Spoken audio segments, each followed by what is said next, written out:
সেই অনুষ্ঠানে আপনারা যারা মিডিয়া থেকে এসেছেন সবাইকে আমি আবারও স্বাগত জানাচ্ছি।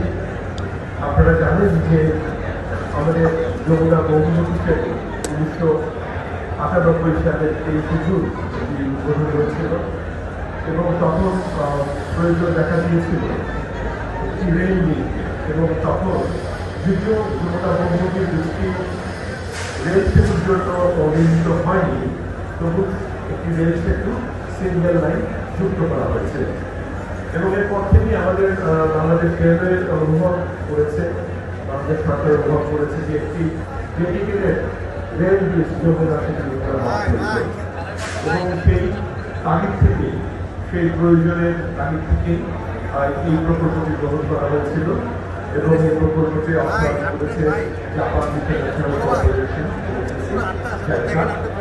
আমাদের সহযোগিতা নিচ্ছে। এবং আপনারা জানেন জায়গা সাথে বাংলাদেশের দীর্ঘদিনের বন্ধুত্ব, বিশেষ করে এই অবকাঠামোগত উন্নয়নের প্রকল্পের ক্ষেত্রে জায়গা আমাদের খুবই ট্রাস্টেড পার্টনার এবং সেজন্য জায়গা এগিয়ে এসেছে এবং সেজন্য জাপান সরকার এবং জায়গার প্রতি আমরা কৃতজ্ঞ।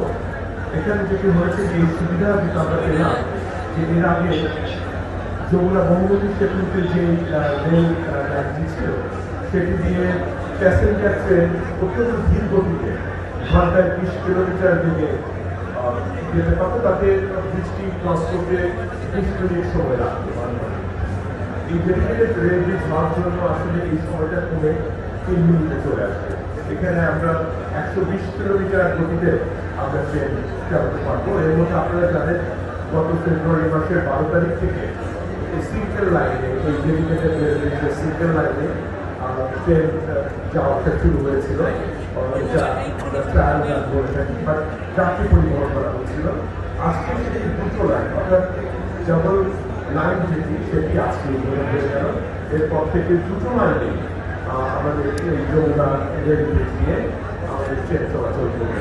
এর জন্য আপনাদের দক্ষিণবঙ্গ থেকে উত্তরবঙ্গে, আবার একটি অর্থে ঢাকা থেকে উত্তরবঙ্গে আমাদের রেল যোগাযোগের ক্ষেত্রে একটা নতুন দ্বার উন্মোচিত হল এবং এই সুবিধা আমরা জেনে আয়বর্ধন কাছে অসুবিধা হতে হবে। কারণ আপনারা জানেন যে এখান দিয়ে কোনো কন্টেনার ট্রেন বা ফ্রেট ট্রেন বা গুডস ট্রেন বা কোনো হাই কনসাইনমেন্ট কিন্তু আমরা পরিবহন করতে পারতাম না যমুনা কিন্তু এখন এই রেল উদ্বোধন হওয়ার জন্য আমরা সব রকমের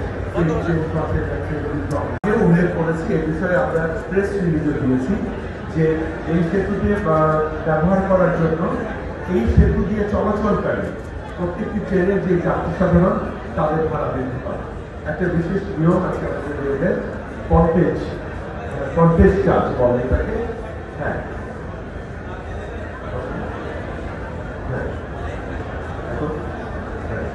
আচ্ছা, এটি আগের যেটা ছিল 16.something, প্রায় 17 গুণ ছিল, এখন এটি 25 গুণ বৃদ্ধি পাবে। তাই এর জন্য আমাদের যাত্রীদের আপনার ভাড়া বৃদ্ধি পাবে। আমি এক্সাম্পল হিসেবে বলতে পারি যে ঢাকা থেকে রাজশাহী যে ট্রেনটিতে শোভন শ্রেণীতে 405 টাকা ভাড়া ছিল সেটি এখন 450 টাকা হবে। কাজে এখানে এই সুবিধাটার দাম হিসেবে কিছু ভাড়া